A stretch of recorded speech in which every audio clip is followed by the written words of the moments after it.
Comprei R$ 23.300 em ações no mês de agosto. Vou falar das minhas compras e vou comentar também um pouquinho mais aqui da China e da Vale, até porque a Vale foi a ação que eu mais comprei nesse mês. Bem-vindo ao canal Top Ações. Não se esqueça do like no vídeo, sua inscrição no canal também para não perder essa minha trajetória aqui da minha carteira, tá? Então, antes de falarmos das ações que eu comprei nesse mês de agosto, vamos comentar aqui então mais sobre a macroeconomia, sempre com olhar um pouquinho China, né? Porque tem tudo a ver com a Vale, obviamente também o Brasil. Então a gente tem aqui o bloco BRICS, que tem muito a ver com esses dois países. E quando a gente olha os novos integrantes, de cara a gente já entende que com esses novos integrantes, o Brasil acaba perdendo força, né? Perde poder de barganha. São mais países para ele acabar dividindo, enquanto a China se mantém em alta. A China é o líder aqui do grupo, né? E ainda mais com a China, com a Índia, aliás, muito próxima da China, e a Rússia, que quer queira, quer não, a guerra ucrânia acabou ainda se aproximando um pouco mais a China da Rússia. Então ela tem aqui dois países fortes ao seu poder, né? Enquanto nós temos aqui a África do Sul e o Brasil, para não ficarem tão isolados assim, coitadinhos, eles vão lá e propõem, né, ajudam a entrada da Argentina para deixar o Brasil feliz e deixam a entrada aqui da Etiópia para deixar aqui a África do Sul feliz. Enquanto a China aqui, né, o grupo aqui, propõe então a entrada dos países produtores de petróleo para ganhar poder esse bloco e bater de frente aí com o G7, aí o G20. Então nós temos aqui a Arábia Saudita e os Emirados Árabes, produtores de petróleo. O Egito não é tão produtor de petróleo assim, mas ele é muito bom de refino, tá numa posição estratégica também e vem de um bom crescimento aí, acaba entrando o Egito também. Então entre esses três aqui, talvez o Egito tenha sido um pedido de um desses países árabes, enfim.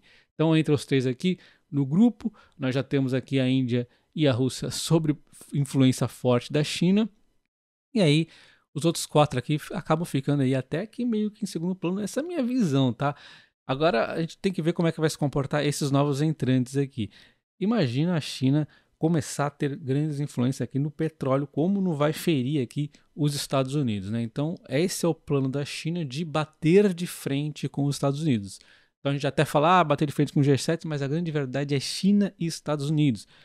O Brasil também tem essa narrativa de moeda única, né? Deixar o dólar para lá, e a China está enrolando, que a China não quer negócio de moeda única, a China quer a moeda dela, ela que quer a moeda dela aqui para o bloco inteiro, ela não quer saber muito de moeda única. Então eles deram uma enroladinha aqui no Brasil, vamos falar disso depois, né, Brasil, vamos lá e tal, e não vão fazer nada. Eu aposto que isso aqui vai ficar com a moeda chinesa, tá? Enfim, é o grande plano da China bater de frente para os Estados Unidos nos próximos anos aí. Um ponto interessante é que a Argentina pode ter dificuldades aqui no bloco BRICS, porque o primeiro e o segundo colocado nas eleições argentinas não querem fazer parte do bloco BRICS, tá? Então, a Patrícia Bullrich é contra a entrada aqui da Argentina no bloco BRICS, por conta dos autoritarismos populistas. Realmente aqui o que tem de populismo nesse país, né, nesses países aí desse bloco, é coisa de louco. Enquanto o Milei nem se fala, né? O cara é totalmente contra fazer qualquer tipo de aliança com comunistas, incluindo a China, né? Ele já tem um grande desavença com a China. E quando paramos para pensar no bloco BRICS, o Lula gosta muito de defender a questão da democracia, e nesse bloco BRICS, realmente a democracia é bastante quanto relativa. Primeiro que nós temos aqui, eu não posso afirmar que é ditadura, porque não oficialmente talvez, mas dá para dizer que China e Rússia são meio que uma ditadura aqui, né? E, de modo geral, a democracia aqui é bem relativa nesses países, hein? Olha, é ruim ficar acusando, mas não sei não, hein? As democracias aqui são bastante complicadas. E aí a gente tem, beleza, a África do Sul tranquilo, o Brasil tranquilo, a Argentina tranquilo, mas é complicado. A democracia nesse bloco é muito relativa mesmo. Então, além de todo esse plano aí da China, né, ganhar mais influência e bater de frente com os Estados Unidos, faz parte de manter um crescimento promissor do longo prazo, a nova rota da seda, né? E existe essa discussão, né? Será que o Brasil vai aderir a isso ou não? Na minha opinião, nos termos ali que a China propõe, eu não acho que seja tão vantajoso assim, né? até mesmo os funcionários que vão trabalhar ali, ela pede que seja os próprios chineses. Enfim, isso fica para um outro tema, um tema bastante grande e complexo para se discutir. Não seria ruim, mas eu acho que poderia ser bem melhor do que os modelos que parece que a China quer aí. Enfim, a China então tem várias frentes aqui de estar pensando num crescimento aí de longuíssimo prazo, né? Mas olhando agora a foto de hoje da China, nós temos aqui a China dando umas cambalhadinhas e o fluxo aqui de exportação e investimentos atrapalhando um pouco o Brasil, né? Nós temos então uma China que estava esperando crescer 5%, e aí o pessoal começa a revisar para baixo diante de um crescimento aqui não homogêneo da forma como eles queriam. Então a gente tem aqui Morgan Stanley prevendo 4,7, temos aqui o JP Morgan 4,8 e o Barclays 4,5, mas não está muito longe, então assim, não está tão ruim também, né? Mas de qualquer forma, não está crescendo conforme o pessoal estava esperando, né? Isso aqui impacta bastante. As importações do Brasil, que na verdade vêm menores, inclusive na China, olha só, vem importando menos aqui. Saiu de 6,9 para 5,9, né? E aí nós temos aqui a exportação, que daria aqui a entrada de dinheiro para o Brasil, deu, na verdade, por enquanto, uma aumentada, 45,1 e era de 42,8. Só que acontece é que está mais aqui na questão da soja, agro no Brasil está muito forte, né? Aumentou também aqui um pouquinho de óleo, petróleo e bituminosos, mas olha só onde está concentrando o problema, por isso que a Vale está dando uma sofridinha também, né? Minério de ferros e seus concentrados deu uma reduzidinha de 8,84 para 8,24. Então deu uma diminuidinha aqui um pouquinho, mas assim, não é de outro mundo, né? Mas de qualquer forma, a China, como nós já vimos várias vezes, várias matérias dizendo, ela não está crescendo da forma homogênea como era esperado. Então alguns pontos até que estão indo bem e outros estão dando ali uma cambalhadinha, né? Mas assim, eu acho que ainda está tudo sob controle, exceto a questão imobiliária que assusta, né? Assusta sim, mas não está afetando até o momento de forma mais severa os minérios aqui e tal. E é baseado nessas premissas que a BTG Pactual segue aqui confiante na Vale, tá? Então eles enxergam sim esse risco do mercado imobiliário, mas curiosamente minério de ferro e aço ainda seguem fortes, tá? Então, com minério de ferro e aço forte, a Vale deve pagar ainda bons dividendos, ter bons lucros, né? Ter bons resultados. Então eles estão escrevendo aqui para 2024, 11,3% de dividend yield e para esse ano, 12% de dividendo.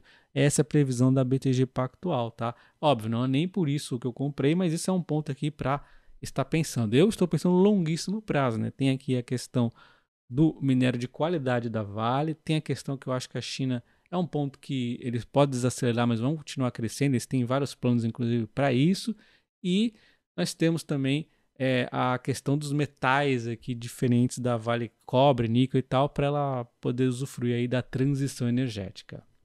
Não fosse o bastante toda essa confusãozinha na China, nós temos a questão Brasil, onde temos a reforma tributária podendo trazer aqui uma taxação de bens primários, alerta o CEO da Vale, preocupado com essa questão. Já vimos aqui várias empresas reclamando, aí o pessoal do minério também. É um risco, né, para o setor de petróleo, também para a mineração. Então, foi um texto adicionado aí de última hora, né, aos 45 do segundo tempo, colocar essa brecha que é extremamente danosa, né? Então vai contra os princípios da reforma tributária, que não era o objetivo aumentar os impostos, e existe aqui essa possibilidade, é um imposto bem do ruinzinho, né?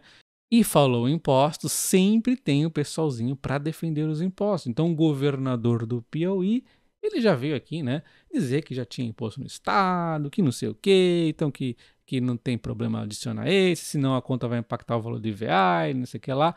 E, na verdade, a reforma tributária tem como objetivo reduzir a quantidade de impostos e, em termos de valor percentual, pelo menos manter mais ou menos alinhado ali, né? O que está acontecendo é que não vai diminuir a quantidade, que estão criando aqui mais impostos também nos estados, não, então para que adianta isso, né? E estamos abrindo a possibilidade de aumentar e muitos impostos em alguns setores, como, por exemplo, o da Vale, né? Vai ser bastante impactado aqui, dependendo do que eles fizerem. É um perigo, alerta aqui o CEO da Vale, vários outros já reclamaram desse ponto aqui, tá? E falando das minhas compras, começando com a Vale, aqui está o print na BTG Pactual, que mostra as compras que eu fiz no mês 8, começando com esse exercício de opções, né, que eu exerci, porque foi vantajoso para mim exercer a minha proteção contra a queda. A Vale eu havia comprado a R$ 67, ganhei dividendos, maravilha, só que ela caiu, e aí eu fui lá e exerci essa venda e comprei normal no home broker a um preço bem mais barato. Então foi uma economia bastante interessante e ainda tive a possibilidade de ver várias das minhas puts da Vale virando pó, porque eu tinha aqui puts a partir de 60, 59, tinha várias aqui e virou tudo pó, ficou próximo, mas virou pó. Então ganhei o prêmio também. E aí fui lá e ainda comprei mais 110 ações da Vale. E é assim que eu venho comprando a Vale, em operações protegidas contra queda. E é isso que eu ensino no meu curso de opções, desde o zero, para você saber como ganhar um dividendo com opções, você vai entender o básico de opções e também diferentes estratégias em proteções contra queda, porque tem vários tipos de estratégias diferentes, tá? Eu explico com exemplos, inclusive, práticos aqui no curso, tá? Link na descrição do vídeo e no comentário fixado com 15% de desconto. Vale a pena. Em apenas uma operação bem sucedida como essa, eu já mostrei várias e várias aqui para vocês, em apenas uma delas você banca o curso inteiro praticamente. Vale muito a pena no longo prazo, lembrando que o acesso do curso é vitalício, tá? Enfim, continuando, nós temos aqui então eu comprando um pouquinho de Banco ABC, 25 açõezinhas aqui, e aí nós temos então mais 446 em compras. Temos a Aurea Home que eu já havia comentado anteriormente, mas eu comprei mais um pouquinho de Home aqui, 35 ações, dando então R$ 671 em compras de Home. Temos a Ferbasa, comprei aqui mais 10, então já temos 1.329 em compras na Ferbasa. E Enalta, aquelas 50 que eu já havia comentado anteriormente, tá? Então nós temos aqui minhas compras no Grupo Cosan, eu comprei Raizen a 3,50, infelizmente ela disparou no dia seguinte, não pude comprar mais, quando eu tinha dinheiro, né, enfim. Comprei mais Cosan 120 ações, eu tinha comentado anteriormente que eu tinha comprado também 100 ações aqui, só que o preço estava um pouco alto, e aí eu fiz uma proteção, uma operação, onde o desfecho meu ali, mesmo que ela caísse, era um pouquinho de lucro. Uma operação bem apertada que eu fiz ali, porque eu sabia que tinha um grande risco de queda, inclusive, como ela caiu, eu vou ter a chance de comprar mais barato. Eu já fui, já adiantei. A partir disso, se ela continuar caindo, eu vou lá e compro mais posteriormente, tá?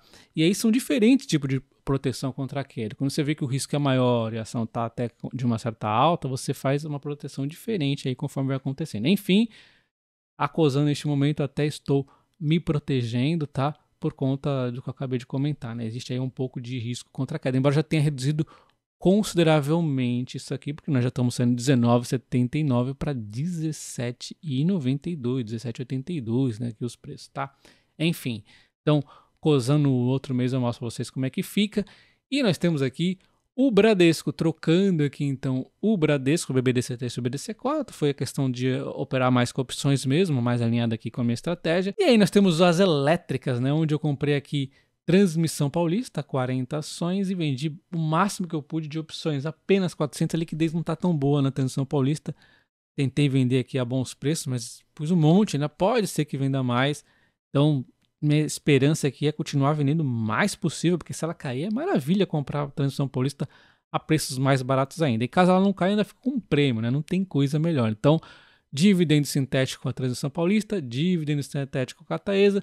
Fazia tempo que eu não via a Taesa aqui aparecendo nas compras, né? Comprei apenas 15 devagarzinho, então foi R$ 1.000 na Transmissão Paulista, 516 na Taesa aqui. Eu já havia comentado antes com vocês outras empresas, foi a Engie, a Copel, a Aurea Energia, a Eletrobras e a Sanepar, né? Que estão os valores investidos, tá? Então, no total, eu comprei R$ 23.272, né? Então tá aqui, a utilidade pública foi 40,4% dos aportes, 1,9% no financeiro, a Banco ABC, né? E 57,7% no setor de outros, que é basicamente aqui commodities, né? E aqui está então minha tabelinha de compra e venda. É muito importante, pessoal, que vocês tenham uma meta de aportes. Eu deixei em análise a minha aqui, porque como com o PJ eu estou muito imprevisível aqui, tá bem bagunça. Então eu falei para vocês que ia ser difícil eu manter em 2023. Estou suspendendo por enquanto, mas vocês lembram que em 2022 como é que eu fazia? Eu ia lá e punha, por exemplo, 5 mil, né? 5 mil, 5 mil. Aí chegava no mês eu aportava só 1.000, aí no outro 500, aí no outro 3.000, aí chegava no outro eu falava, puxa, agora a bolsa caiu, ia lá e 15 conto, 20 conto. Era isso que eu fui fazendo ao longo do ano passado. Vocês viram, né? Exatamente nos 3 meses que a bolsa despencou, foram os meses que eu mais comprei. E aí eu até me deixava meio que obrigado a fazer isso via os meus dividendos sintéticos, né? As puts, eu já programava nesse mês, para no outro mês, se cair mais, eu comprava mais ainda. Então vocês viram eu fazer isso aí ao longo do tempo, tá? Mas como eu tô agora um pouco imprevisível, eu vou deixar assim a análise, mas é muito importante vocês terem uma metinha aí. E aí, quando a gente vê aqui o meu saldo de compra e venda, você pode ver que fevereiro ficou negativo. Não é que a bolsa estava cara ali, porque eu vendi tudo que eu tinha de BB Seguridade para otimizar ali minhas compras. Inclusive, ajudou muito ao aproveitar o mês de março, a bolsa de graça, né? E aí, algumas vendas eu fui fazendo naquele período. Depois eu consegui me ajustar em termos de dinheiro, e aí eu não precisei até fazer essas otimizações aí tão constantemente. Já a BB Seguridade, inclusive, pode ser que ela volte aqui para minha carteira, tá? Eu já estou aqui vendendo puts para ela, né? Enfim, mas naquele momento foi importante eu realizar aquele lucro e aportar, por exemplo, na Caixa de Seguridade, não me lembro outras empresas que eu comprei lá na época, enfim. E aí nós temos então as minhas compras aqui, por exemplo, maiores em alguns momentos, com algumas elétricas dando alguma oportunidade em um momento ou outro. Temos aqui a Vale, né? E a Cosan, um momento ou outro também dando oportunidades, petrolíferas. Então, nós tivemos muita ação de commodities nesse momento que a bolsa subiu, dando oportunidades, né? É um ponto também a se destacar. Novamente, com o vídeo ficando longo, eu não vou conseguir falar da minha carteira, todos os ativos que eu tenho, mas eu vou falar aqui dos setores, então, que deu inclusive uma reduzida nas elétricas recentemente, por conta que ganhou muito espaço as ações de commodity pelo preço aqui barato, em alguns momentos da Cosan, da Vale, né, da Raízen aí. Então acabou acontecendo isso aqui, mas é um setor que eu gosto muito também. Ele tem que ser mais assim assertivo, né? Elétricas a gente sempre ali deu uma molezinha, tô lá e compro. Inclusive eu tenho bastante elétricas mesmo nesse momento para tentar aproveitar o máximo de oportunidade que surgir. Não à toa a Eletrobras está aí na minha carteira. E aí depois eu explico no próximo vídeo quando eu falar dos meus ativos, tá? Temos bancos que acabou perdendo um pouco de espaço. Temos aqui as seguradoras que perdeu bastante espaço com a saída da BB Seguridade. Até tinha aqui o plano de colocar o ISA. Comprei pouquíssimo demais e parei porque tem algumas ações mais aqui, vamos dizer, em um momento que eu preciso acompanhar mais de perto. Não achei um bom momento na minha estratégia, da minha carteira, ficar acompanhando a WIS. Então olha só como é importante cada um ver a sua carteira, né? No meu momento ali não faz tanto interessante ver a WIS nesse período. E aí nós temos a Sanepar e exterior, que também estou aqui no enrosco de não sei aonde que eu vou deixar minha carteira de investimentos, mas é bem provável que eu deixe no Banco Inter, tá? Tá aqui com 18% e minha meta aqui tá muito abaixo do que eu deveria ter, tá? 18% é pouco para ter no exterior, na minha opinião. Deixa o like no vídeo, se inscreva no canal também, inclusive eu vou falar dos meus ativos em breve, detalhadamente mais cada um deles, né? Um abraço, até o próximo, valeu!